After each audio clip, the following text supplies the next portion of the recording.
on doit absolument se rendre compte que si on s'investit dans ce domaine, ben, on va stresser. C'est des défis où on ne gagne pas tout le temps.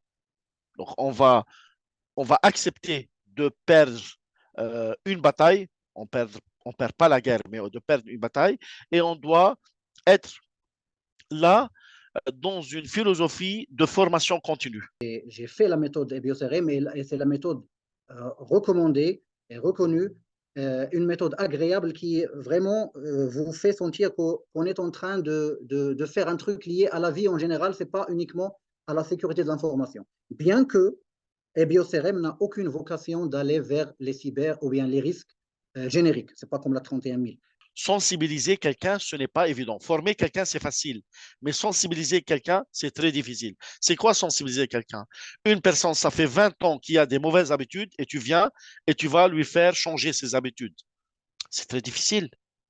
Eh ben, avec des soft skills, avec de la pédagogie, avec du bon sens, avec un bon accompagnement, nous pouvons quand même sensibiliser. Un métier avec plein de responsabilités, d'accord, avec plein de requis et de prérequis. Et plus on est certifié sur le management des incidents, bien sûr, avec le socle ISO 27005 et la BioCRM, plus on ajoute les techniques et la philosophie du pentest, on va réussir dans ce poste clé dans la gestion de la sécurité de l'information. Bienvenue à toutes et à tous, passionnés de sécurité numérique, professionnels aguerris et curieux novices, pour ce rendez-vous dédié à l'univers fascinant des métiers de la cybersécurité. Je suis Aver Sahi, ingénieur réseau et sécurité, et je suis ravie de vous accueillir ce soir pour explorer ensemble un domaine en constante évolution où la vigilance, l'ingéniosité, la détermination sont les maîtres mots. Donc, à l'heure où la technologie façonne notre quotidien de manière inédite, la nécessité de protéger nos informations sensibles et notre infrastructure numérique n'a jamais été aussi cruciale. C'est dans ce contexte que les experts de la cybersécurité jouent un rôle central en assurant la résilience et l'intégrité de nos systèmes face aux défis toujours plus complexes. Au cours de ce webinaire, nous plongerons dans les arcades de la cybersécurité, explorant les métiers qui sont au cœur de la défense contre les cybermenaces. Que vous soyez étudiant aspirant à entrer dans le domaine ou un professionnel en quête de nouvelles perspectives ou simplement un curieux de mieux comprendre les enjeux de la cybersécurité ou de la sécurité informatique, vous êtes au bon endroit. Donc ce soir, nous aurons le privilège d'entendre les experts partager leurs expériences, leurs conseils et leurs visions sur les métiers de la cybersécurité.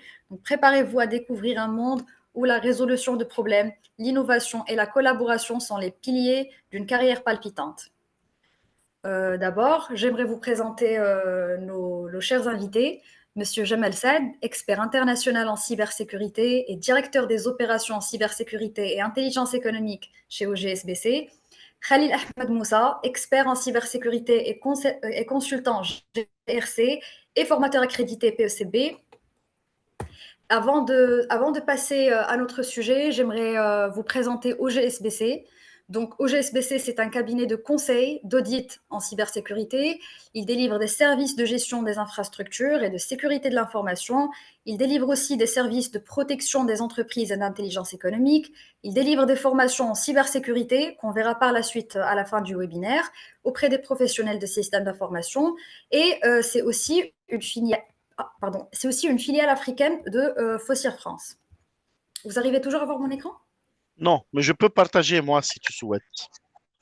Ah, Je vous ne le peux voyez pas? partager. Il vient juste de partir. Voilà. Tu repartages peut-être? D'accord. Sinon, je peux partager le mien. C'est pas un problème, tu vois. Maintenant? C'est bon, Là, oui. on arrive à voir. Voilà. Ok, parfait. Donc, sans plus tarder, je donne la main à Monsieur Jamal Saad qui va commencer par introduire le sujet. Écoutez, ok, bien, je suis content de vous voir ici. Avant de commencer, il faut que j'adresse un message. Le message, c'est quoi?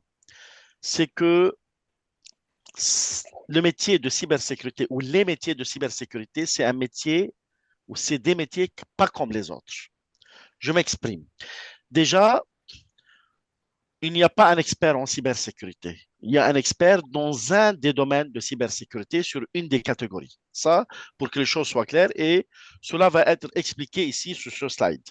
Mais il faut que vous sachiez que c'est un métier pas comme les autres. Pourquoi? Parce qu'on a une mission noble. On a une mission noble.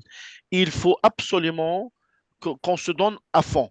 C'est-à-dire, la personne qui veut investir dans ce domaine, avant tout, doit avoir le plaisir de s'investir.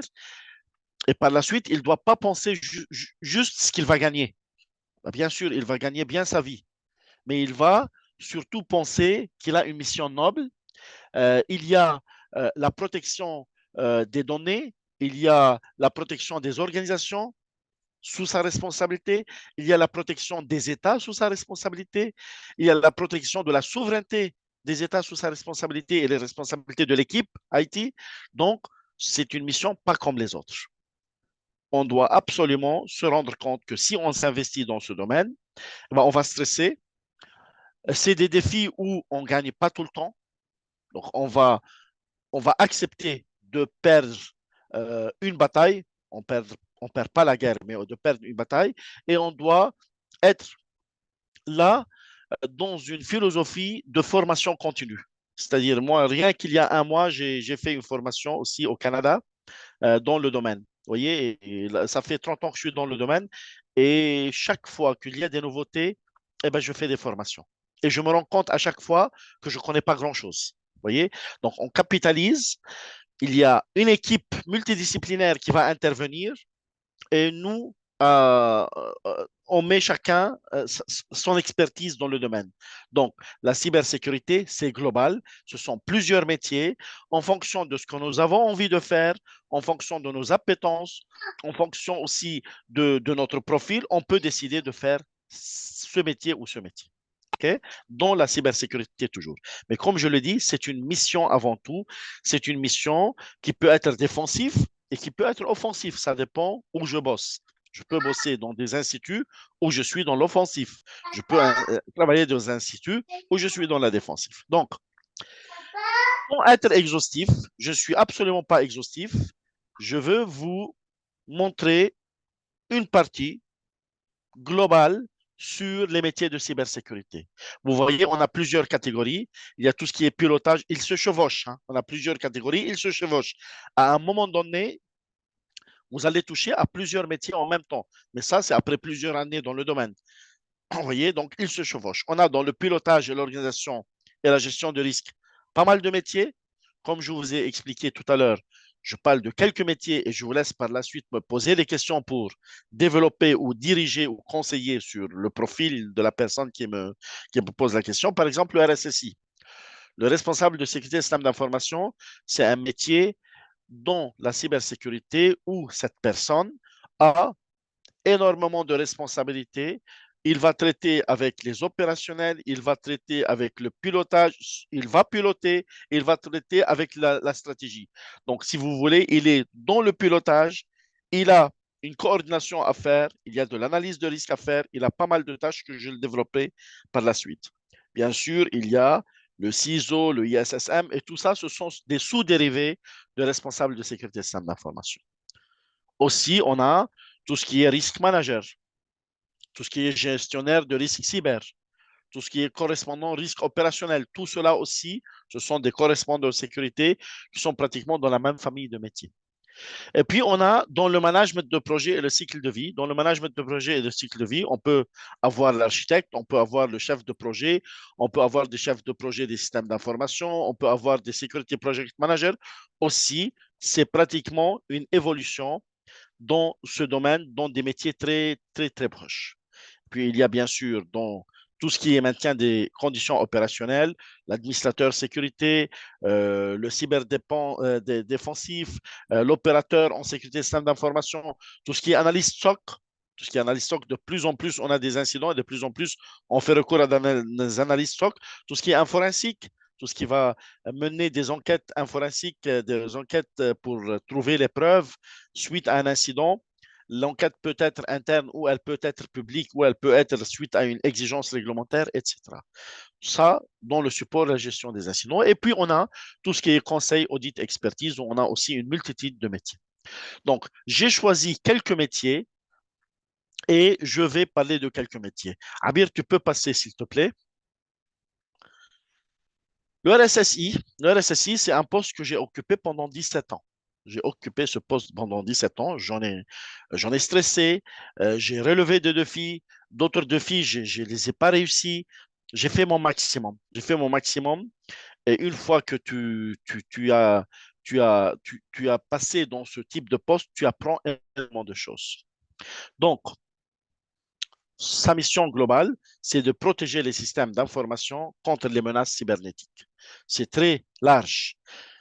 Les missions du RSSI, avant tout, c'est d'élaborer la politique de sécurité des systèmes d'information telle qu'elle est établie par la direction. La direction établit une politique. Top management va établir les grandes orientations. Le RSSI élabore. Donc, direction établie, RSSI élabore.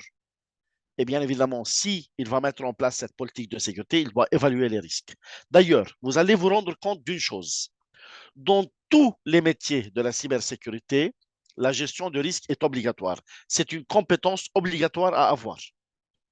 Dans tous les métiers, il faut être formé sur la gestion de risque. Okay? Donc, il va évaluer les risques, il va mettre en place les solutions, tout en prenant en considération les préoccupations de ceux qui vont produire. C'est-à-dire, il a une interface avec la DSI, il a une interface avec le risk manager, il peut être lui-même le risk manager, il a une interface avec le DPO. Le DPO, que lui, c'est lui qui va protéger les données à caractère personnel et qui va répondre à des conformités sur la protection des données à caractère personnel en fonction de chaque pays. En Europe, on parle du RGPD, donc la Réglementation générale de protection de données.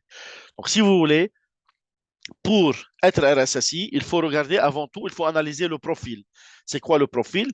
Mais il y a, Abir, tu peux passer, donc il y a des formations spécifiques pour être RSSI. Le PECB a récemment, c'est-à-dire il y a quelques mois, mis en place cette formation Chief Information Security Officer. C'est le RSSI. En anglais, on dit Chief Information Security Officer. C'est une formation que je l'ai suivie et qui est excellente. Je me suis mis à jour avec cette formation et elle est excellente. Bien évidemment, l'ISO 27005 Risk Manager, c'est une formation qui est le socle, c'est l'alphabet de tous les métiers. C'est-à-dire, demain, moi, chef d'entreprise, je veux embaucher un consultant, eh ben, s'il n'a pas de compétences en gestion de risque, ou bien je veux lui faire acquérir ses compétences, ou bien je ne veux pas l'embaucher. C'est-à-dire, c'est l'alphabet. C'est l'alphabet de la cybersécurité, c'est l'analyse de risque. Bien sûr, de plus en plus, on va vers le cloud. Il y a pas mal de personnes ici aussi que je les salue qui sont dans la licence de cybersécurité dans le cloud, qui sont à Mondiapolis et qui se rendent compte aussi de ces enjeux du cloud. Et donc, le PECB aussi, le Professional Education Certification Board, qui est un organisme de certification, il a mis en place une certification de très haut niveau sur la gestion de la sécurité dans le cloud basée sur les normes 27017 et 27018. Bien sûr, EBIOS-RM, une méthodologie par excellence d'analyse de risque. Une méthodologie qui a été développée par l'ANSSI, l'Agence nationale de sécurité des systèmes d'information, supportée par le club EBIOS et qui s'installe dans la gestion des risques cyber et qui est bien évidemment conforme à la norme ISO 27005. Donc, il y a des normes qui vont être outillées par des méthodes. EBIOS-RM outille la norme ISO 27005. Et bien évidemment, notre ami Khalil, par la suite, il va vous parler de la manière la plus technique et opérationnelle dans les métiers. Par exemple, pour le EC Cancel, il y a la fameuse CEH, hein, que tout le monde le connaît mondialement. Pourquoi pas? Maintenant, est-ce qu'il doit faire toutes ces formations? La réponse est non. À fur et à mesure qu'il monte en compétences, il peut choisir telle ou telle formation et à fur et à mesure qu'il change de contexte de travail, il peut aussi passer à telle ou telle formation. Abir, tu peux passer sur la suite. Bien évidemment, à la fin, vous auriez toute la parole pour me poser des questions. Gestion de crise, j'en ai géré des crises dans ma vie. Hein. La gestion de crise, ça m'a coûté cher de vue santé, mais je reste fier quand même des crises que j'ai pu les gérer avec les moins mauvaises décisions. Je ne peux pas dire que c'était des bonnes décisions, c'était les moins mauvaises décisions. Gérer une crise, ce n'est pas évident. Gérer une crise, c'est que tu es en train de gérer quelque chose avec le minimum d'informations. C'est-à-dire, tu as une situation d'une perturbation, un incident majeur ou une interruption totale d'une activité. Tu as très peu de renseignements et tu dois prendre des décisions pratiquement non éclairées. Pratiquement non éclairées. Donc, le métier d'expert en gestion de crise va impliquer de diriger et de coordonner les réponses organisationnelles lors d'une situation critique, c'est-à-dire on va dérouler ici le plan de continuité d'activité. Il y a un plan de continuité d'activité. Je le souhaite que l'entreprise a déjà un plan de continuité d'activité qui est fait de plusieurs plans, plan de reprise d'activité, plan de continuité opérationnel, plan de gestion des crises. On va la dérouler pendant une crise. Mais le problème, c'est quoi? C'est que chaque crise est unique. C'est-à-dire, il y a des décisions à prendre ici, il y a une communication efficace à entamer, il y a une situation d'urgence où on est stressé et on va prendre les moins mauvaises décisions. Et bien évidemment, nous devons être leadership, nous devons être assez courageux dans nos décisions. Il faut savoir ici qu'il y a une main courante, c'est-à-dire il y a toute la gestion de crise se fait avec une traçabilité. Si jamais après on veut avoir un retour d'expérience où on va être interrogé sur nos décisions, et ben cette main courante, elle va faire ça. Elle va donner la preuve de ce que nous avons entamé minute par minute pendant la gestion de crise. Bien sûr, Abir, tu peux passer donc sur ce volet. Il y a aussi la 27005 qui est non contournable, elle est incontournable, la 27005, et BioCRM pour outiller la 27005. Ou bien une autre méthode, hein, BioCRM, parce que c'est la méthode par excellence. Mais si vous me dites on maîtrise autre méthode qui est reproductible, faites attention, la méthode doit être reproductible pour analyser le risque, c'est bon. Et BioCRM, je vous la conseille vivement. Elle est supportée par l'ANSI et vous avez toutes les ressources sur le site de l'ANSI. Et bien sûr, là, il a intérêt aussi, ceux qui veulent gérer une crise avec toute la partie PCA, à comprendre comment on implémente le SMCA, le système de management de la continuité d'activité. Et il y a une formation que je l'ai donnée moi-même, je l'ai développée et je l'ai donnée partout en France, cette formation, qui est PCA et gestion de crise de l'état de l'art. D'ailleurs, cette formation, dès que j'ai le temps, je vais la mettre sur Udemy. Dès que j'ai le temps. OK? Abir, tu peux passer sur le reste. Dans le management de projet et cycle de vie, donc le MPC, bien évidemment, ici, on a l'architecte sécurité. L'architecte sécurité, avant tout, c'est un grand technicien. Donc, c'est un grand technicien qui va s'inspirer d'un modèle. Il y a plusieurs modèles hein, de gouvernance de l'architecture de sécurité. Il y a le SAPSA, il y a le TOGAF, entre autres. Et il va mettre en place, en évaluant les risques projets, les risques sur les systèmes d'information, il va mettre en place et intégrer les solutions de sécurité tout en prenant en considération les prérequis de toutes ces solutions et la cohérence et l'intégration globale de ces solutions.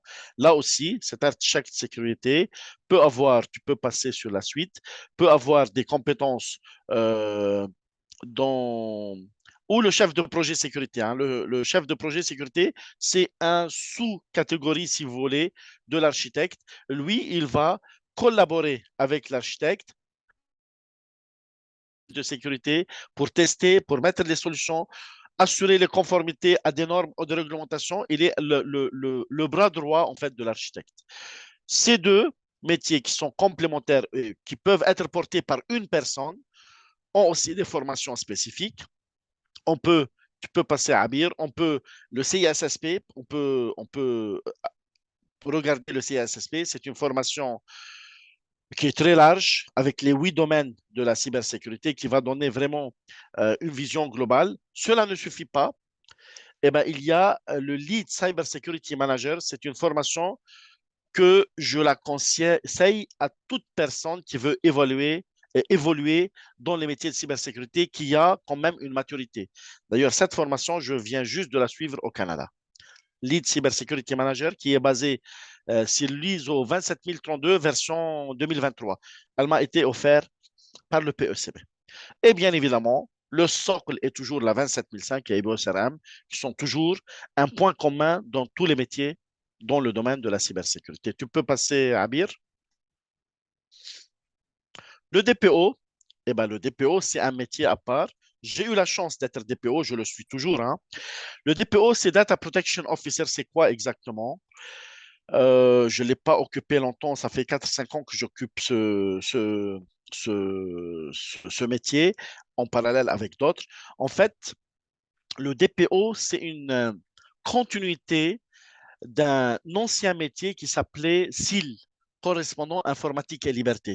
C'est en France, en fait, on a la loi informatique et liberté et en mai 2018, le 25 mai 2018, on a eu une réglementation européenne, le RGPD ou le GDPR, Réglementation générale de protection des données à caractère personnel, où dans cette réglementation, il y a des articles où il impose ce métier. L'article 37, 38, 39 du RGPD, il parle de ce métier. Le DPO, le délégué à la protection de données, qui lui, il va s'intéresser surtout aux données à caractère personnel. Il va s'intéresser à répondre à la conformité RGPD, protéger les données, surveiller, conseiller sur les bonnes pratiques, sensibiliser du personnel. Il va peut-être aussi donner des avis sur le PA, le Privacy Impact Assessment. Et ces compétences clés, c'est une vision globale avant tout sur la partie juridique, que ce soit loi informatique et liberté ou autre, ou RGPD, ou les autres lois de protection des données qui sont différentes de chaque pays, mais dont la philosophie est la même. Et puis, c'est un bon coordinateur, ce DPO. Ce DPO, je le plains. Ce DPO, je le plains. Pourquoi? Parce qu'on lui demande trop. D'ailleurs, je vais vous dire quelque chose de très important. Aussi, il y a un point commun dans tous ces métiers, c'est les soft skills. Les soft skills, ne les négligez pas. Les soft skills, ne les négligez pas. Un bon communicant, quelqu'un qui sait coordonner, quelqu'un qui a de la bienveillance, il a du bon sens, il est leader. C'est hyper important. Dans les métiers de cybersécurité, quoi que soit le métier, les soft skills sont obligatoires, comme dans d'autres métiers, hein. Mais ici, ils sont obligatoires parce que on est avec une équipe hétérogène, on est issu de des milieux totalement différents et on ne parle pas la même langue, mais on doit se comprendre quand même. Donc, les soft skills vont t'imposer à écouter l'autre, à comprendre son point de vue et à discuter ton point de vue et arriver à un accord. Vous voyez? D'une part, il y a ça et d'autre part, il y a la sensibilisation. La sensibilisation, ce n'est pas évident. Sensibiliser quelqu'un, ce n'est pas évident. Former quelqu'un, c'est facile. Mais sensibiliser quelqu'un, c'est très difficile. C'est quoi sensibiliser quelqu'un? Une personne, ça fait 20 ans qu'il a des mauvaises habitudes et tu viens et tu vas lui faire changer ses habitudes. C'est très difficile. Eh ben, avec des soft skills, avec de la pédagogie, avec du bon sens, avec un bon accompagnement, nous pouvons quand même sensibiliser. Tu passes à Abir. Donc, là aussi, on a le Certified Data Protection Officer par le PECB ou par la CNIL, hein, la Commission nationale informatique et liberté en France. D'ailleurs, vous pouvez faire l'une ou l'autre, ou vous pouvez faire les deux. Moi, j'en ai fait les deux parce qu'il y a des entreprises qui demandent la certification avec la CNIL et il y en a qui demandent avec le PECB. Tout ce qui est en France, c'est la CNIL. Tout ce qui est à l'étranger, à l'international, c'est avec le PECB. Il y a la 27701, le PIMS, le Privacy Information Management System. C'est une extension à la 27001. Pourquoi pas? C'est une extension à la 27001 pour protéger les données à caractère personnel. C'est-à-dire, tu peux implémenter la 27701 une fois que nous avons implémenté la 27001. Le prérequis, c'est la 27001. Pourquoi pas? Mais il se focalise sur les données à caractère personnel. Pour le Data Protection Officer, c'est une très bonne formation. Il y a des ateliers de cartographie, il y a des ateliers de PA, entre autres. Faites attention. Tout ce que je suis en train de proposer ici, ce n'est pas exhaustif. C'est la partie la plus large de la formation, mais cela ne suffit pas et on ne peut pas rester que sur ça. Bien sûr, je veux passer la main à mon cher collègue Khalil, l'expert qui est reconnu dans le domaine et qui est mon bras droit. Et par la suite, je veux vous écouter très attentivement et je tâcherai à répondre au maximum à vos questions ou surtout vos interrogations, comment je peux vous conseiller pour telle ou telle formation. Allez, go, je te donne la main, Khalil. Merci beaucoup, Jamal. Merci à toutes les personnes qui sont présentes ce soir. Donc, je suis très heureux, vraiment très heureux d'être parmi vous. Et je remercie Jamal pour cette précieuse invitation. Moi, je me vois comme un apprenti permanent. Je le suis toujours et je le resterai. J'ai eu la chance de croiser un certain monsieur Jamal Saad et vous pouvez vous rendre compte, machallah, de la monstruosité de ce qu'il fait. On apprend. Il est toujours là, il est ouvert à apprendre. Et j'ai des expériences avec lui, des décisions difficiles à prendre, des sinistres, des crises, etc. Donc, j'ai fait un learning by doing avec lui et je dois envoyer ce message chaleureusement. Je le remercie parce que grâce à lui, moi, je viens du monde du réseau. Et là, je vais attaquer tout de suite. et je veux vraiment rester, je ne veux pas aller dans l'exhaustivité. Il y a un seuil, il y a c'est-à-dire des formations, un niveau technique qu'il faut avoir pour comprendre chaque nuance et les nuances entre les métiers. Bien sûr, il y a le socle commun qui est l'analyse et la gestion des risques, et c'est le conseil que m'a donné mon cher professeur et mentor, M. Jamal Saad, pour aller me lancer dans cette belle carrière. La première des choses, et vous entendez parler de ça toujours, c'est il faut avoir de la passion. Il faut être passionné par ce domaine, sans quoi ça va être un supplice. Mais bon, si vous vous trouvez un plaisir dans le supplice, allez, go. Mais généralement, lorsqu'on est passionné par un domaine en constante évolution, pointu, il faut prendre des décisions, il faut être courageux, comme l'a dit très bien mon cher mentor Jamal. Généralement, pour moi, ça me donne énormément de plaisir. Je viens et j'ai eu la chance de venir du monde du réseau. Je viens du monde du réseau. C'est quelque chose qui m'avait passionné lorsque je faisais mes études d'ingénierie. Alors, tout ce qui est envoi d'une information d'une façon, ou bien de ville à ville, de continent à continent, d'une façon sans fil, cette idée me fascinait. Et après, j'ai bâti tout ce que je suis encore en train de bâtir sur cette idée très simple et très basique. Après, euh, euh, euh, compliquer et complexer les architectures pour les rendre le plus sophistiqués et performants, et prendre en considération les budgets des clients. Et en plus, le détail le plus important, la sécurité, c'est-à-dire envoyer les informations et les recevoir, mais d'une façon sécurisée. Donc, la porte sécurité m'a été ouverte. La passion sécurité, je l'ai découverte au fur et à mesure, c'est-à-dire by doing. Et là, je vous dis, le fait d'aller voir des vidéos sur comment faire craquer un Wi-Fi, etc., cela peut aider, je ne dis pas le contraire.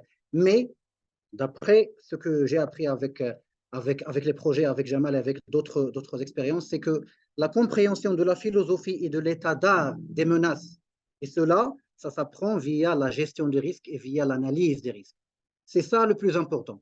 Apprendre en quelques clics et faire des tests, cela peut ouvrir les yeux sur quelques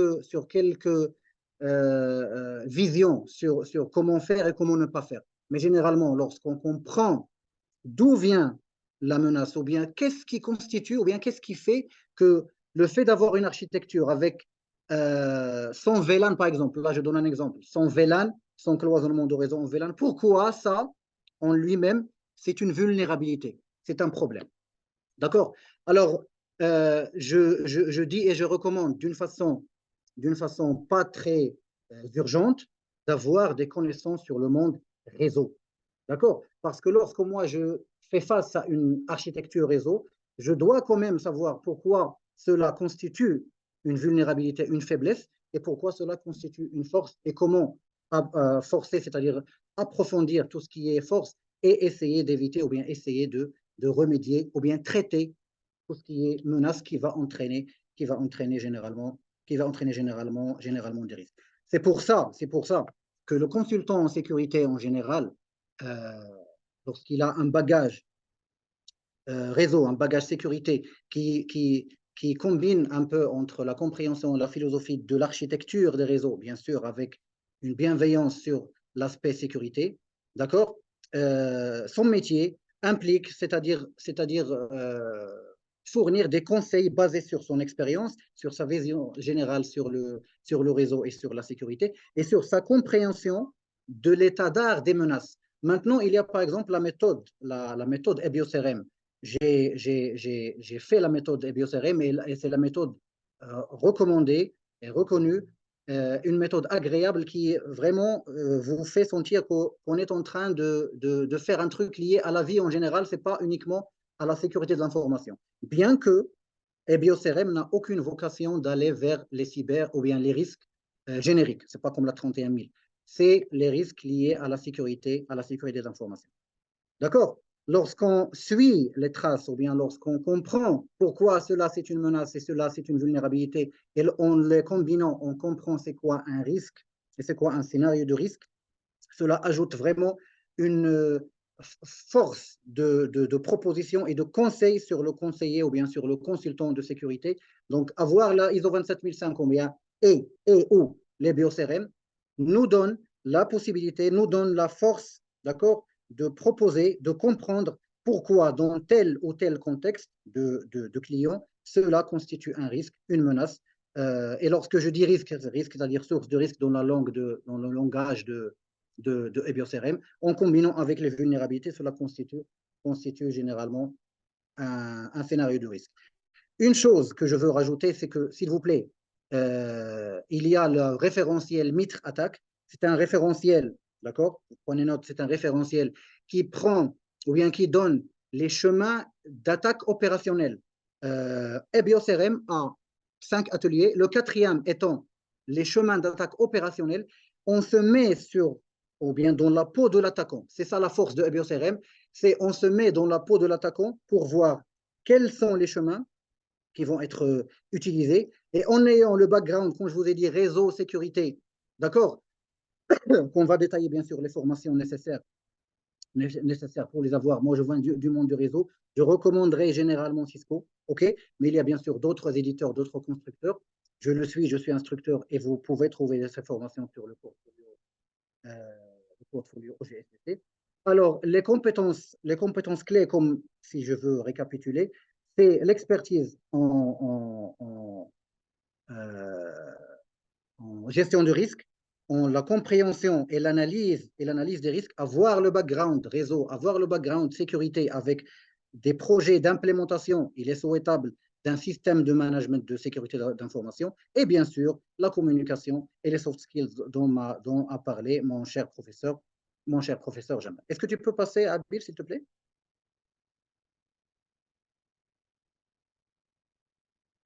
Donc, voilà donc un exemple donc, sur les formations requises. Est-ce que la réponse, est-ce qu'il faut avoir toutes les formations? Bien sûr que non. OGSBC est accrédité avec un certain nombre de body of certifications.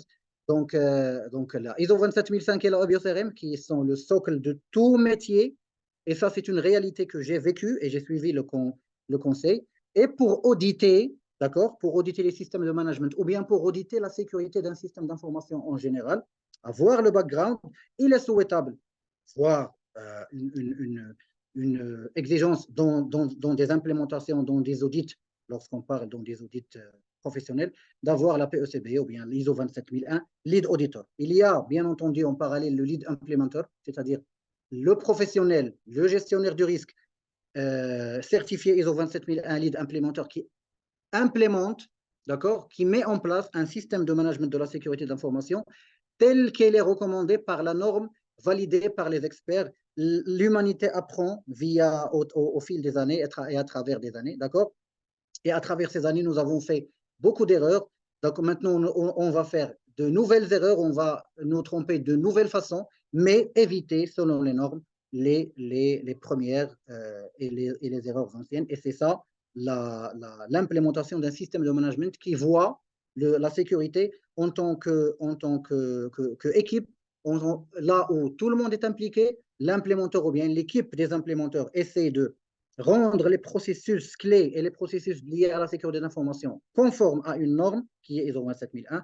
Et c'est ça, les compétences clés ou bien les formations requises pour avoir ce profil consultant en cybersécurité et auditeur des systèmes de management de sécurité d'information. D'accord? On peut passer, s'il te plaît, Abir, à la formation suivante. Donc, l'analyse cybersoc, c'est-à-dire le Security Operation Center. Le Security Operation Center, généralement qu'est-ce qui est fait? C'est la surveillance continue des activités liées à la sécurité d'information. C'est la surveillance continue avec les outils nécessaires pour une surveillance active, proactive, je dirais même.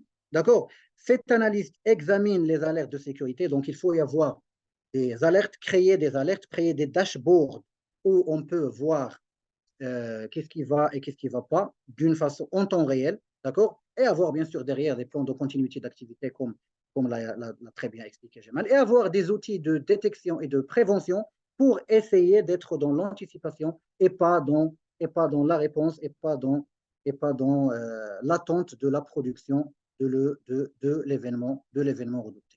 les formations nécessaires ou bien les formations requises souhaitables pour un profil, profil de telles compétences. Habir, s'il te plaît, si tu peux passer au slide suivant, s'il te plaît. Voilà,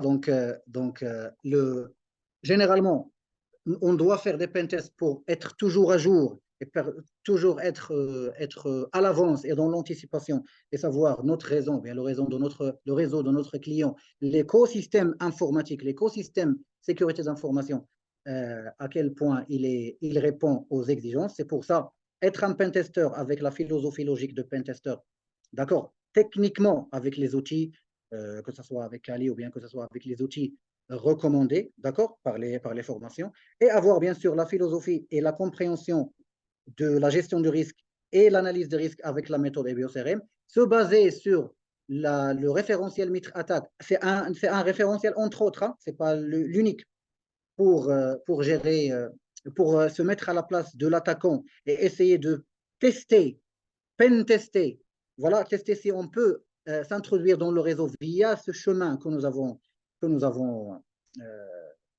déterminé via le Mitre Attack, le référentiel Mitre Attack, et bien sûr la fameuse CEH. J'ai eu le privilège de travailler avec Jamal sur le travail avec EC Council, d'accord, et avoir la possibilité de délivrer le Certified Ethical Hacker. Maintenant, nous avons la possibilité de préparer les gens et avoir la certification puisqu'on est accrédité, CEH, d'accord, et bien sûr tous les outils CIEM, les outils de supervision du réseau, pour avoir des voyants, pour avoir des dashboards, pour avoir des messages d'alerte, programmer les messages d'alerte.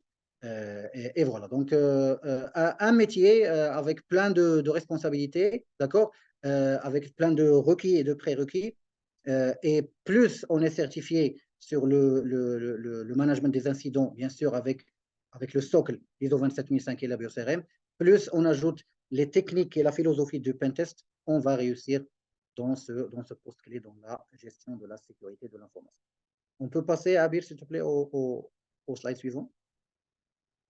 Voilà, là, on se focalise ou bien on met l'accent et là, je vais rapidement céder la parole pour vous écouter, d'accord, et pour échanger, comme l'a dit Jamal, pour que ce soit le plus interactif possible. Le métier du pentester, d'accord, on entend souvent parler de pentester, c'est quelqu'un avec un background, avec une compréhension du réseau, avec une compréhension d'où peut venir les sources de risque, ou alors les menaces, que ce soit intentionnel ou d'une façon non intentionnelle, d'accord. Son métier, c'est d'évaluer la sécurité, la maturité de notre système d'information et essayer d'identifier et corriger les faiblesses, les manques et les vulnérabilités. Il utilise des outils et des techniques de hacking éthique. C'est pour ça qu'il est souhaitable d'être certifié ISO 20, EC Council Certified Ethical Hacker. Il y a une formation, si tu peux passer, Abir, au slide des formations, une formation PECB, d'accord, qui est le Certified Lead Pentest Professional, qui combine entre les techniques, d'accord, entre le opérationnel et le managérial, c'est-à-dire le comment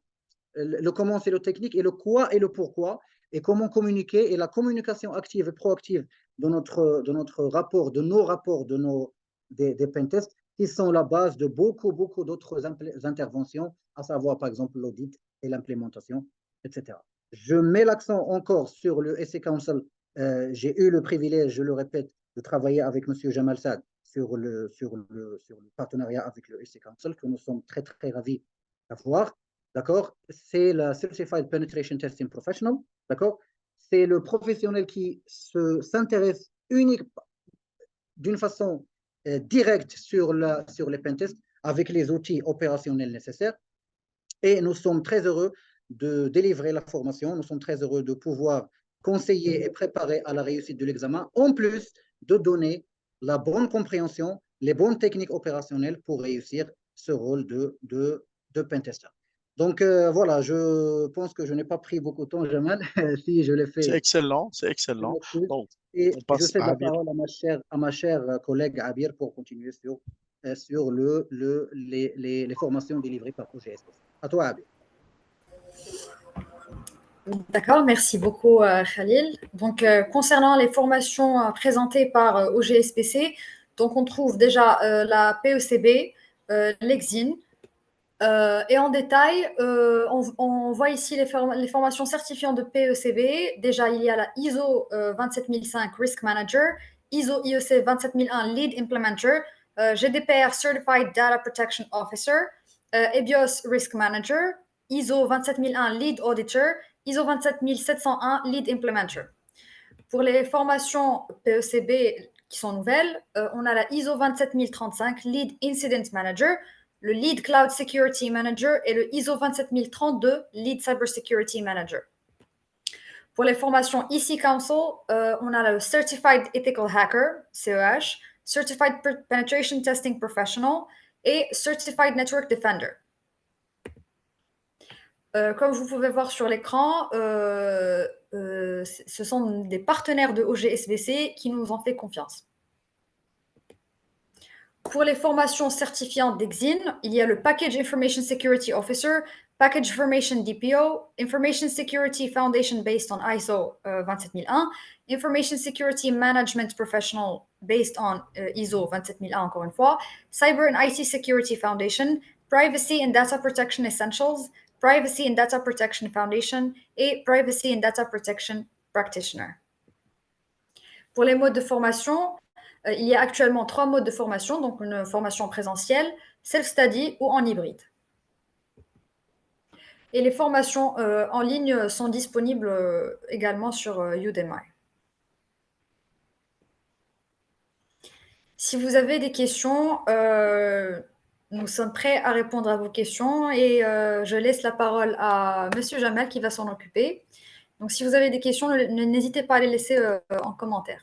Et surtout, n'hésitez pas, si vous avez une question qui vous regarde à vous en fonction de votre profil, n'hésitez surtout pas. Vous dites, voilà, j'ai ce profil, qu'est-ce que vous me conseillez? L'objectif, c'est de vous apporter un conseil pertinent et ciblé à chaque personne. Donc, et si vous avez des questions génériques, bien sûr, vous posez des questions génériques. Moi, je pense, Abir, on a intérêt à leur donner aussi le micro, hein, comme ça, ils posent la question Oui, à oui, je vive crois voix. que c'est possible de Donc, l'activer. la personne qui souhaite poser une question, qui lève sa main, il y a la possibilité, non? Je crois. Voilà. Sinon, Oui. il demande par écrit sur le chat. Ah, d'accord.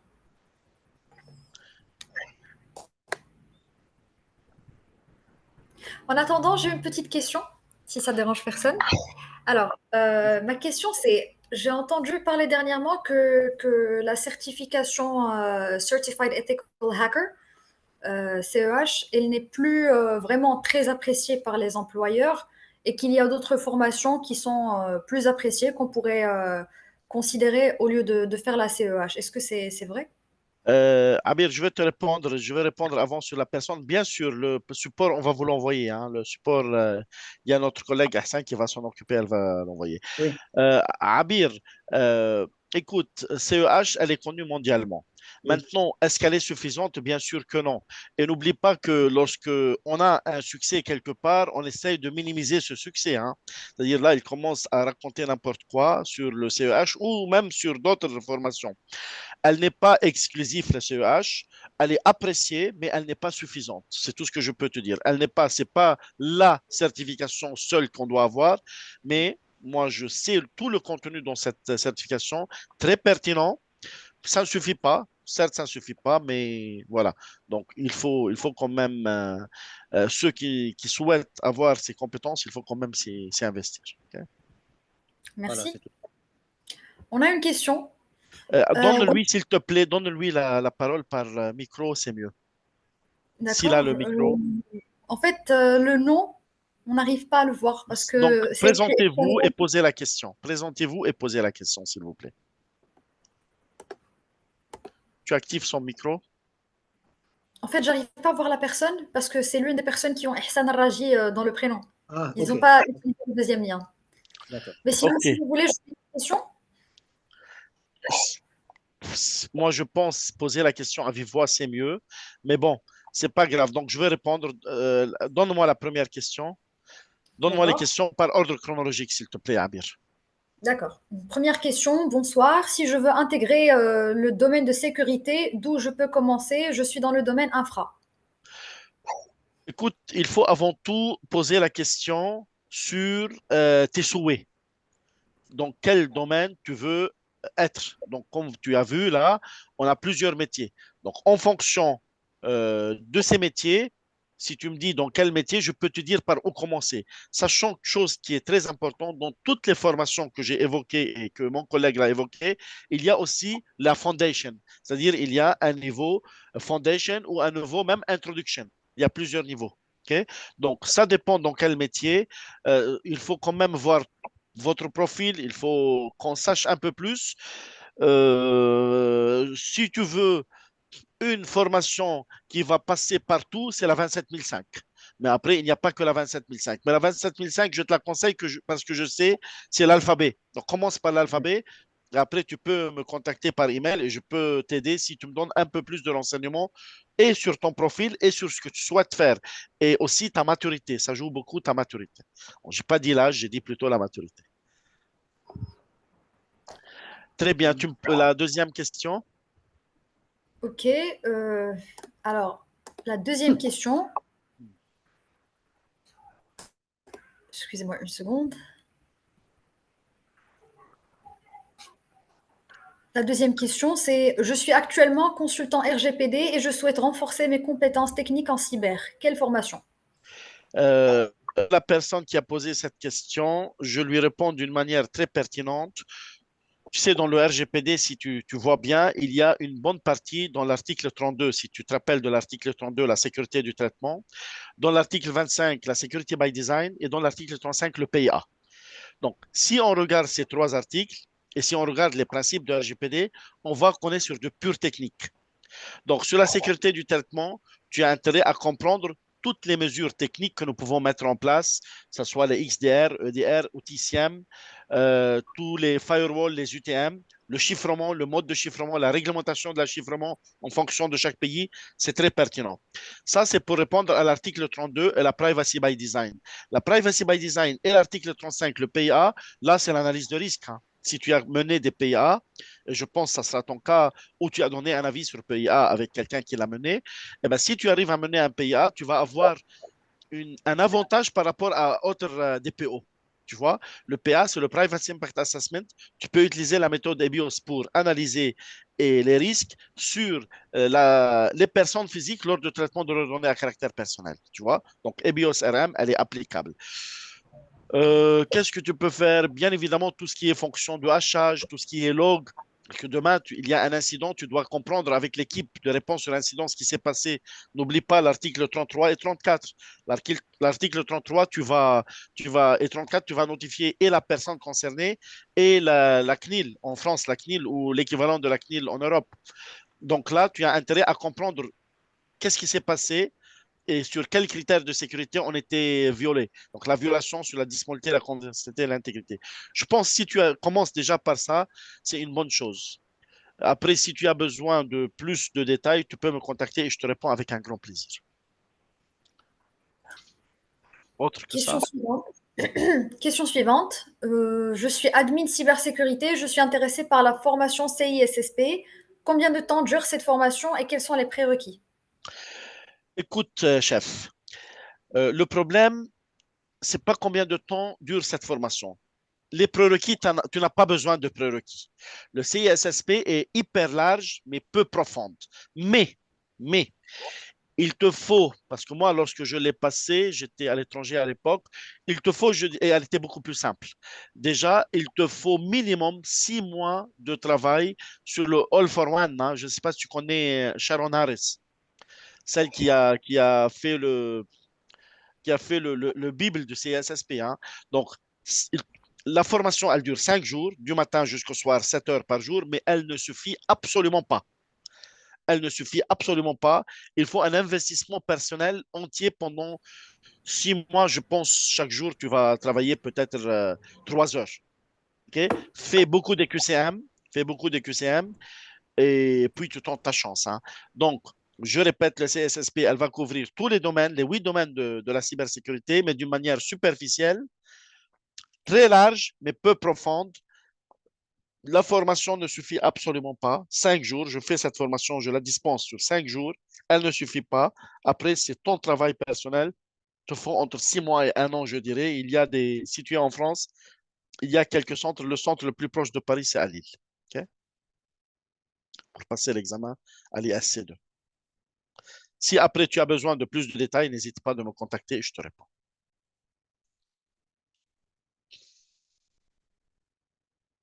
J'entends pas. Question suivante. Oui. Est-ce que j'achète des livres pour étudier la cybersécurité ou des cours par Internet? Écoute, ça ne va pas te suffire. Et si tu as envie de lire, pourquoi pas, tu peux lire. Mais les livres, ça reste très théorique. Entre la théorie et la réalité, il n'y a pas photo. Moi, je pense si tu souhaites commencer à regarder de quoi il s'agit, tu peux aller sur quelques quelques vidéos sur YouTube. Après, il y a des petites formations de foundation que tu peux le faire. Si tu as envie de lire, pourquoi pas, mais la lecture, peut-être, j'ai bien peur que tu vas te lasser si tu lis, hein. C'est ça qui me fait peur. Maintenant, regarde un peu des vidéos. Si tu souhaites prendre des formations sur Udemy qui sont très basiques, tu peux prendre des formations sur Udemy pour commencer. On a pas mal de formations. Voilà. Pourquoi pas les livres, mais ça va te lasser les livres, hein. Euh, il faut dans ce métier, déjà avoir un retour d'expérience parce que dans le livre, il n'y a pas de retour d'expérience. Et puis, il faut que toi-même, tu mets la main dans le cambouis comme on vit. Donc, il faut que toi aussi, tu travailles dans le domaine via un stage ou autre. Les livres, pour commencer, oui, mais fais attention si tu te lasses, c'est que ça vient des livres, hein. Donc, il faut vraiment quelque chose d'interactif. Il faut surtout l'expérience. Il faut que tu vois. Moi, j'ai toujours appris dans mes études avant comment on fait le chiffrement. Quand j'ai occupé un grand poste dans une ambassade, ils m'ont demandé de mettre en place le module de chiffrement. Je ne savais rien. Pourtant, j'avais appris exactement comment on fait le chiffrement asymétrique, symétrique, hybride, tout. Mais je ne savais rien faire. Et là, je me suis fait accompagner. Donc, les livres, ça va te donner quelque chose de théorique qui ne suffit absolument pas et qui risque même de te faire fuir de la cybersécurité, tu vois, ou du domaine de chiffrement. Maintenant, le domaine de chiffrement, je le maîtrise et c'est déjà, et je sais comment on le met en place et je sais tous les derrière des serveurs de mise en place, de partage des certificats, des révocations, etc., etc. Mais quand je suis sorti de l'école avec les livres, je ne savais rien faire. Je crois que Yasmine a une question à poser. J'ai déjà demandé d'activer le micro. Voilà, bonsoir tout le monde. Bonsoir Yasmine. Bonsoir. Alors, je pense que ce webinar, c'est plutôt destiné, je ne sais pas, je suppose que c'est plutôt destiné aux professionnels, parce que avant tout, quand on fait nos études et quand on est toujours étudiant, on ne sait pas exactement quel chemin emprunter, vers quelle discipline s'orienter, tellement on est bombardé d'informations, on est bombardé de technologies.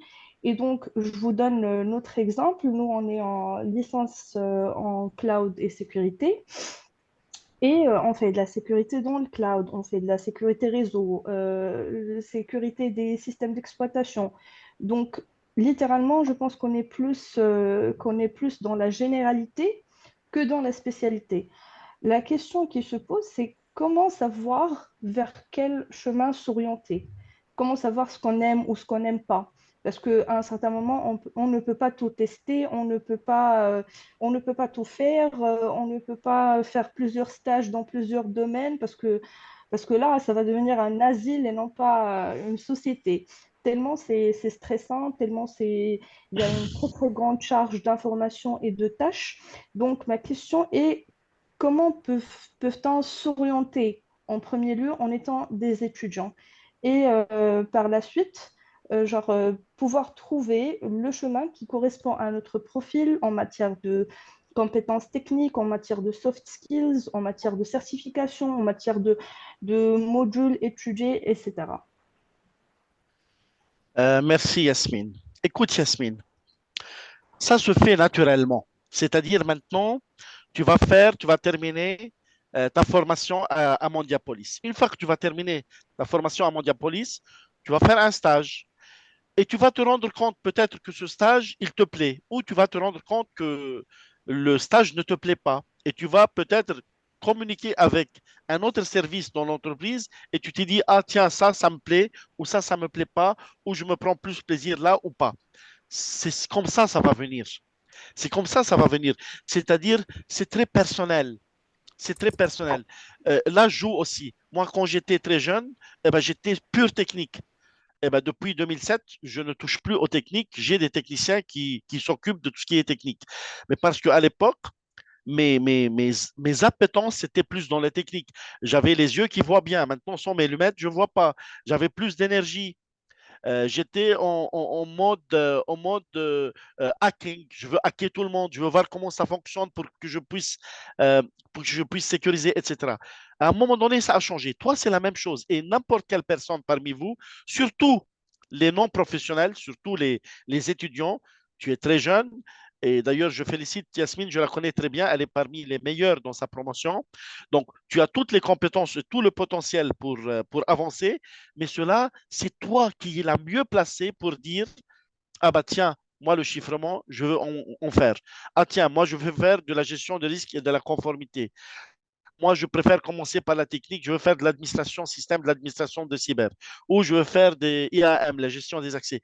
C'est toi qui es le mieux placé pour savoir ce que tu aimes et tu n'aimes pas, sachant que même ce plaisir et cette envie et cette appétence changent dans le temps. Il va évoluer dans le temps.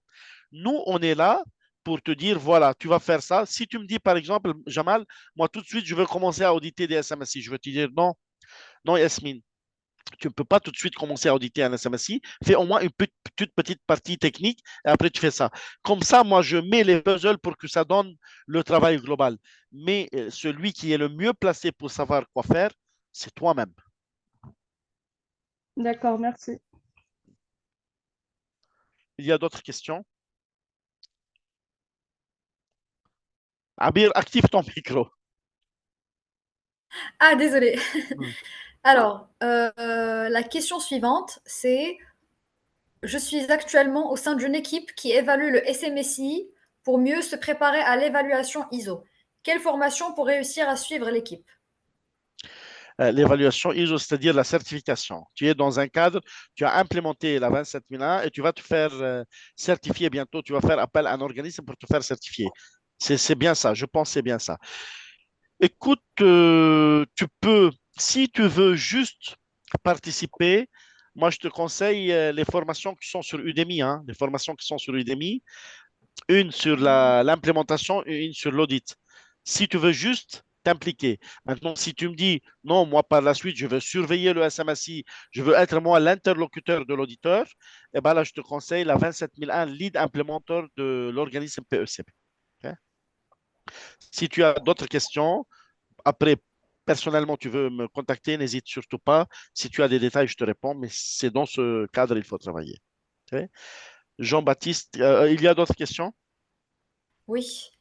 Alors, vous parlez de certification ISO 27001, mais elle me semble obsolète et remplacée par la 27002. Ai-je bien compris? Non, non, tu as mal Non, pas du compris, tout. absolument pas.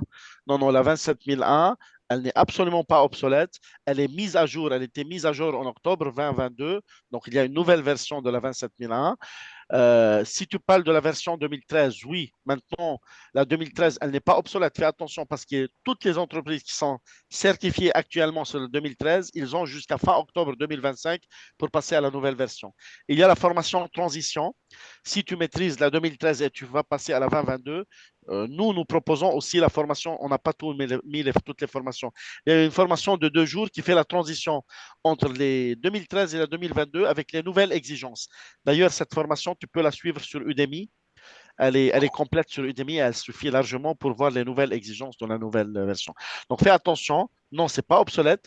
La 27001 inclut l'annexe A. L'annexe A avec les mesures qui sont guidées l'implémentation et le guide de l'implémentation dans la 27002. Donc, non, elle n'est pas obsolète. On est dans la version 2022 et la 27001, elle est trop demandée.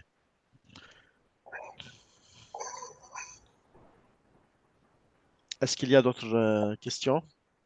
Oui, d'autres questions, beaucoup d'autres questions. Alors, la question suivante, c'est...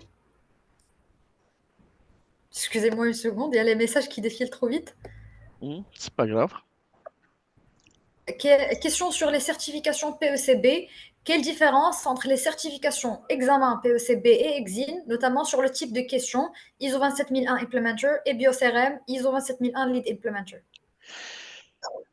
Écoute, sur le fond, il n'y a pas de différence. Par contre, à quel public ça s'adresse, il y a une différence. Si tu veux, le PECB s'adresse à un public qui est assez mature, qui a de l'expérience. Exin s'adresse à des étudiants qui n'ont pas assez d'expérience et qui vont entamer des premières démarches de certification. C'est ça la différence. Maintenant, l'examen de Exin est en QCM. Si c'est du Foundation, c'est 40 questions, il faut avoir 26 bonnes réponses. Et si c'est du PECB, c'est plus du lead ou lead implémenteur ou implémenteur. Tu as 80 questions et tu dois avoir, je pense, 53 bonnes réponses en fin de question. Et c'est des QCM aussi. Exin, les réponses, il y a 4 possibilités. PECB, il y a 3 possibilités. Mais il y a 80 questions chez PECB, il y a 40 questions chez Exin. Okay? Mais comme je dis, le public visé par Exin, c'est plus les étudiants et ceux qui ont débuté dans le domaine. Et après, ils peuvent continuer avec le PECB. Autre question? Oui. Je souhaite, s'il vous plaît, savoir ce qu'on doit maîtriser pour bien s'orienter en audit, sécurité organisationnelle et physique, et pour l'assertif ISO 27001 Lead Auditor est un bon choix. Oh, c'est un super bon choix. C'est un super bon choix. Moi, j'ai commencé il y a plus que 10 ans avec cette formation. D'ailleurs, actuellement, je suis auditeur de certification. Donc, j'interviens auprès des entreprises dans des audits de certification et j'ai commencé par la 27001 Lead Auditor. Elle ne suffit pas. Si demain, tu vas aller faire des audits, surtout des audits de certification, il y a autre formation à faire, notamment sur la 19011, la 27007 et la 27008. Mais bon, tu peux commencer avec la 27001 Lead Auditor, qui n'est pas mal du tout et qui est dispensé sur 4 jours, OK? Ou en, en présentiel ou à distance. Question suivante. Je suis ingénieur système et réseau. Je souhaiterais m'orienter vers la gouvernance. Quelle formation dois-je suivre? Euh, voilà, donc tu vas aller vers la gouvernance. Commence par la 27005. Commence par la 27005. Tu peux outiller la 27005 par une méthode d'analyse de risque, pourquoi EBIOS, après la 27001.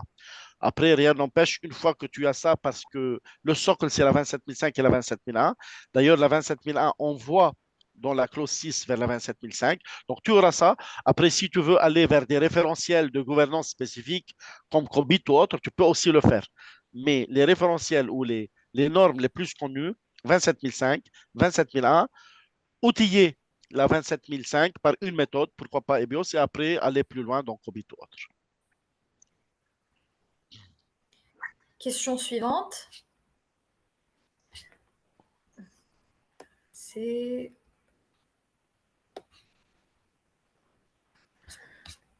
Pour se certifier EBIOS RM, est-ce qu'on doit être déjà certifié ISO 27005? Comment se déroule l'examen de certification? J'étais concentré avec Mohamed Bekali. Mohamed, c'est un jeune que j'admire.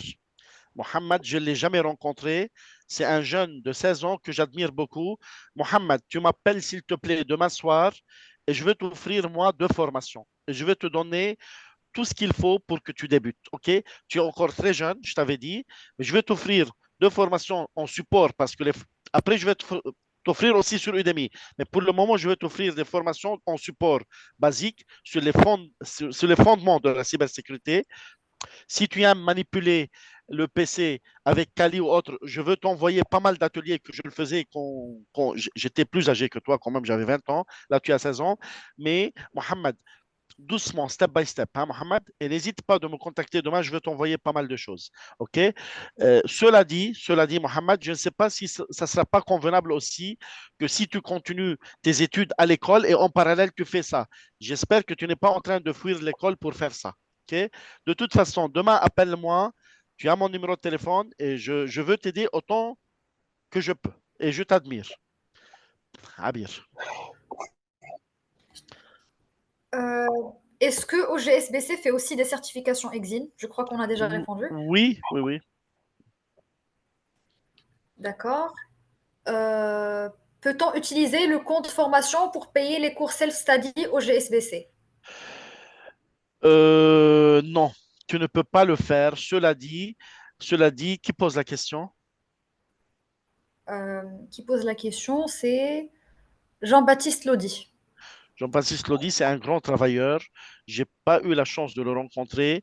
Mais écoute, tu m'envoies un email ou tu m'appelles. Je pense que tu as mon numéro de téléphone par WhatsApp. Je suis à l'étranger. Je vais te donner un tuyau qui est légal, bien sûr, mais je vais te donner un tuyau. OK? Question suivante. Bonsoir à tous. Si vous le permettez, j'ai une question. Bien récemment, dans un module de formation à l'université, j'ai eu une leçon sur des méthodes du deep learning, notamment le GAN et l'autocodeur. Elles émergent et deviennent de plus en plus efficaces et produisent des modèles très proches de la réalité, causant des éventuels risques sur la sécurité des individus en cas de mauvais usage. De ce fait, avec cette montée en puissance de ces méthodes avancées du deep learning qui alimente la prolifération des deepfakes et pose des défis majeurs en matière de sécurité, comment les équipes de cybersécurité peuvent-elles s'adapter et se préparer aux menaces émergentes telles que l'intelligence artificielle malveillante ou les deepfakes? Qui a posé la question? Question très intéressante. C'est Emmanuel Babil. Emmanuel, déjà, c'est une question, je t'assure, c'est une question qui me hante. C'est-à-dire, tes interrogations me hantent et me hantent tous les professionnels de cybersécurité. Je pense, la réponse sera réglementaire. Je pense, dans ce cas, la réponse sera réglementaire. Parce que tu l'as dit, que on commence à avoir des attaques qui sont presque non détectables. Presque non détectables. Et lorsqu'on est dans le mauvais côté, dans le côté de l'attaquant, lorsqu'on n'est pas sanctionné, lorsqu'on peut être n'importe où dans le monde, lorsqu'on met l'attaque avec l'arme qu'on veut, au moment qu'on veut, et on n'est pas sanctionné, on peut aller très loin. Avec l'intelligence artificielle, notamment toutes les nouvelles langages avec le deep learning et avec tous les variétés de ces langages, on arrive à faire de deepfake qui est presque indétectable. On arrive à faire de spear phishing presque indétectable. Donc là, on a la première réponse pour moi, c'est une réponse juridique globale au niveau, peut-être je rêve, hein, au niveau mondial, au moins au niveau supranational européen, par exemple, ou américain ou autre. Et puis, la sensibilisation, la sensibilisation, la sensibilisation, la sensibilisation. Il faut que tu saches qu'il y a pas mal de recherches sur des réglementations et sur de l'éthique et sur un encadrement de cette partie intelligence artificielle qui se fait par la CNIL, la Commission nationale informatique liberté, entre autres. Moi, je connais juste la CNIL. Et il y a aussi des normes de système de management de l'intelligence artificielle qui sont initiées, la 42001 aussi. Donc, certes, l'intelligence artificielle avec le big data, avec les performances de calcul, nous a envahi d'un coup et ça nous a bouleversés. Il est venu beaucoup plus rapide de ce qu'on pense. Et donc, une utilisation responsable de notre côté est importante, elle est indispensable. Une réglementation avec des sanctions lourdes sont indispensables. De l'éthique, de la sensibilisation aussi sont indispensables. Mais on verra bien où on va aller. Hein. C'est pas évident. C'est une question sur laquelle je ne peux pas répondre, mais c'est sur ces axes où on doit réfléchir. Dernière question, il me semble. J'ai aussi besoin d'assistance comme Mohamed sur les fondements de la sécurité. Puis-je l'avoir aussi? Bien sûr, tu peux me contacter. Tu peux me contacter. Tu peux me contacter avec un grand plaisir.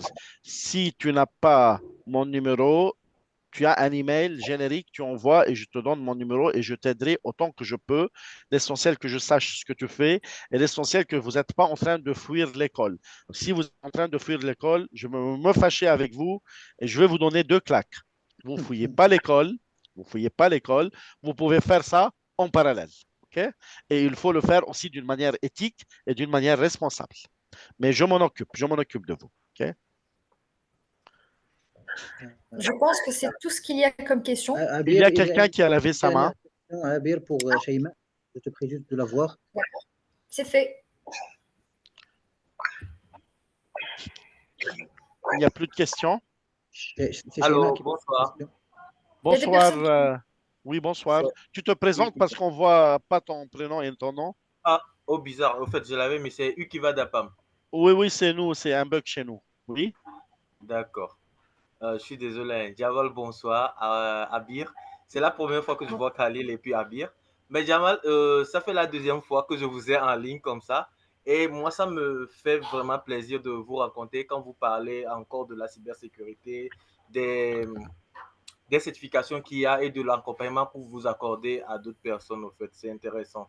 Merci. Sans vous mentir, je l'ai dit l'année passée. Bon, je ne sais pas si vous vous rappelez de moi encore, mais j'ai pris votre formation de ISO 27005, le risk management.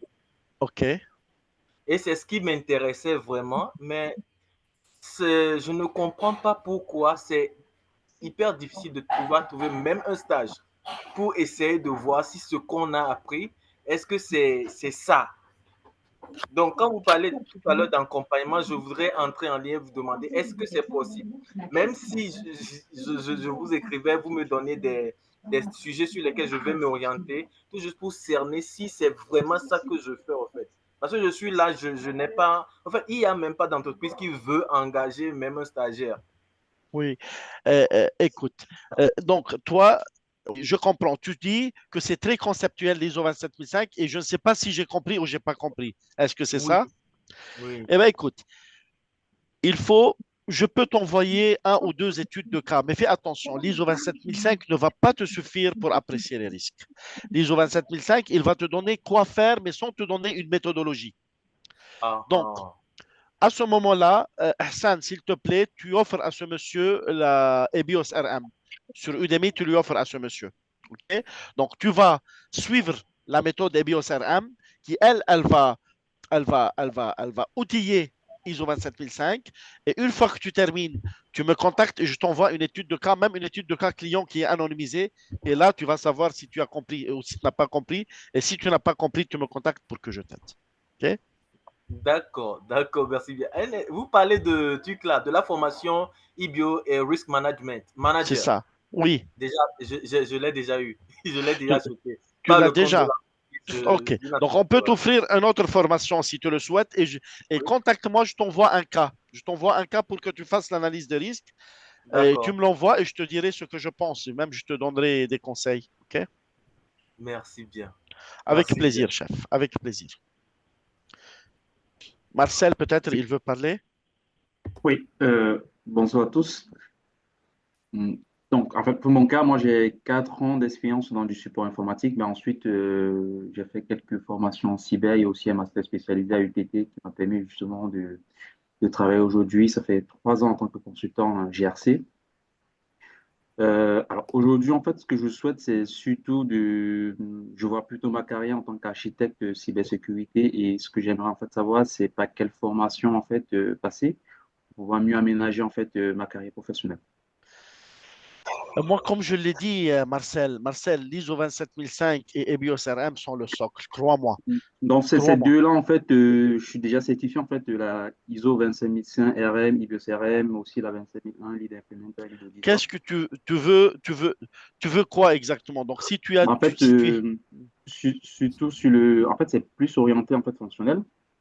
Ben, c'est vrai qu'à la base, j'ai un cursus plutôt technique, mais après, j'avoue quand même qu'avec ces 3 dernières années, plein de temps dans du fonctionnel, je suis un peu lagué sur le côté technique. Et quel quand âge tu j'essaie as, si je me permets? moins de la trentaine, Pardon? moins de la trentaine. La trentaine. À partir de 30 ans, on peut s'appuyer sur des techniciens, surtout si on est passé par la technique. Donc, que tu sois largué, ce n'est pas un problème. Parce que tu peux avoir des compétences techniques autour de toi et toi, tu auras juste besoin de comprendre ce qu'ils racontent. Mais tu n'as pas besoin d'avoir une expertise. Si tu me dis maintenant que tu es déjà certifié ISO 27005 et BioCRM, moi, ce Mhm. que je pense, il faut que tu mets la main dans des projets compliqués. Dans D'accord. des projets compliqués. Moi, je veux te dire honnêtement, j'aime pas trop parler de moi, mais j'ai appris sur le tas beaucoup de choses. J'ai commis beaucoup d'erreurs. J'ai derrière moi une centaine de projets d'analyse de risque, tu vois. Mhm. Donc, au début, peut-être les 10, voire les 15 premiers projets, j'en ai fait des âneries. Hein. Donc, et c'est là où on apprend. C'est-à-dire, comme je l'ai dit au début, la théorie, c'est une chose. Ouais. et le contexte et le travail, c'est quelque chose qui n'est pas vraiment la même chose, hein. Donc, tu dois mener des projets, Mhm. il faut pas avoir peur, hein. Il faut pas avoir peur, il faut foncer, il faut foncer. Faire des erreurs, c'est humain. L'erreur, elle est humaine. Moi, ce que je D'accord. pense, il faut pas répéter l'erreur. Donc, moi, j'en ai fait des erreurs, mais heureusement, je ne les ai pas répétées. C'est-à-dire, j'ai le droit à la première fois, limite une deuxième fois la même erreur, mais pas une troisième fois. Tu vois? Donc, je pense que le pire qui peut t'arriver, c'est que deux fois tu fais l'erreur et la troisième fois, c'est toi qui vas être dans le rôle de conseil pour que les autres ne font pas cette erreur. Donc, il te faut des projets compliqués, il faut foncer, il faut oser et il faut Mhm. des erreurs. Et l'expérience, c'est de toute façon, c'est une suite d'erreurs, hein, où on apprend. Au début, tu vas rester 2 jours pour voir ce qui s'est passé. Lorsque tu comprends ce qui s'est passé, en 2 minutes, tu résous le problème. Donc voilà, ISO 27005 EBIOS, c'est déjà une super bonne base. Tu peux aller vers l'implémentation de la SMSI, tu peux regarder la 27002, pourquoi pas vers le RGS, le référentiel général de sécurité. Tu es en France, tu travailles en France. Oui. Voilà, tu peux regarder les collectivités, les mairies, entre autres.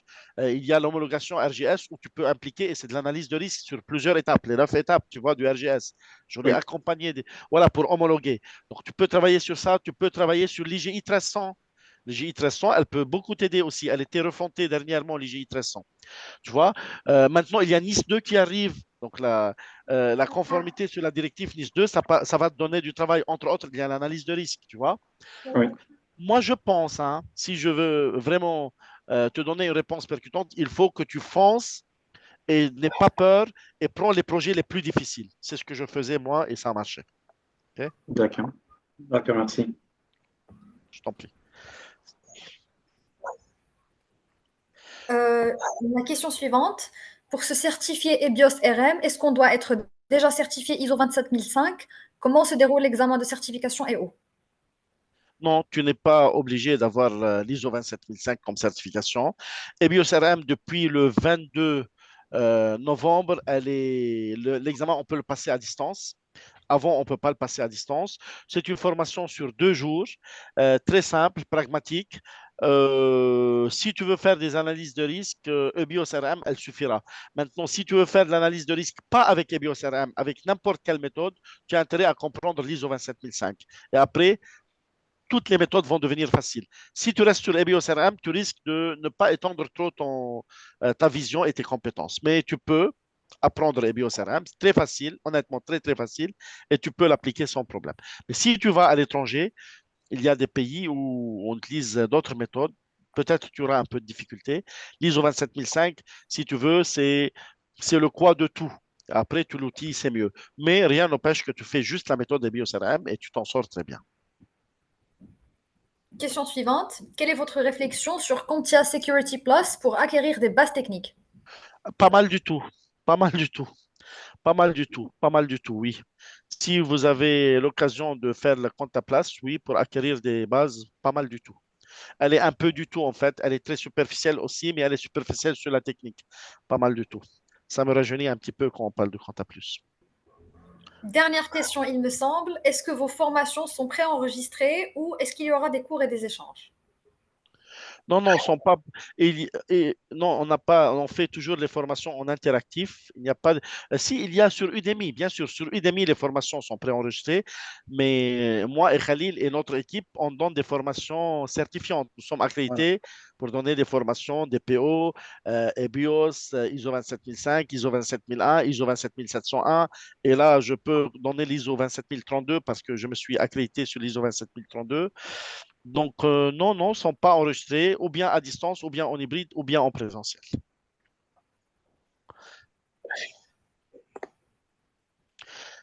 Oui, Mohamed, qu'est-ce qu'il a dit, Mohamed? Je veux bien écouter Mohamed. Mohamed, qu'est-ce qu'il a écrit? La semaine dernière, une personne qui, ça fait 2 mois, me pirate mon email et mon Instagram. Mais comment je peux savoir qu'il peut faire des changes avec mon téléphone? Mohamed, il fallait que tu fasses attention. Voilà, ça, c'est peut-être une des motivations que tu as envie de t'investir dans ce domaine. Oui, pourquoi pas. Mais toujours, écoute, le premier cours que j'ai eu dans ma vie, et c'était un grand formateur qui m'a formé, qui est très connu, il m'a dit, écoute, Jamal, la faiblesse de l'un fait la force de l'autre. Certainement, tu avais enregistré le mot de passe. Certainement, tu n'avais pas un mot de passe avec double authentification. Certainement, tu n'as pas fait attention, tu as cliqué sur un lien, c'est-à-dire tu étais toi faible et ce n'est pas lui qui est fort, hein. Donc, le social engineering, après, je peux vous envoyer quelque chose sur le social engineering, c'est une arme fatale. Le social engineering, on a besoin de zéro technicité. Juste, on a besoin d'être méchant, on a besoin d'être manipulateur et on a besoin d'être un menteur, hein. Et ça, je pense, tu peux l'être très facilement. Et l'objectif, ce n'est pas de l'être, l'objectif de sensibiliser pour ne pas l'être. Est-ce qu'il y a d'autres questions? Comment peut-on procéder pour s'inscrire aux formations pour l'ISO 27005 et les BIOS RM?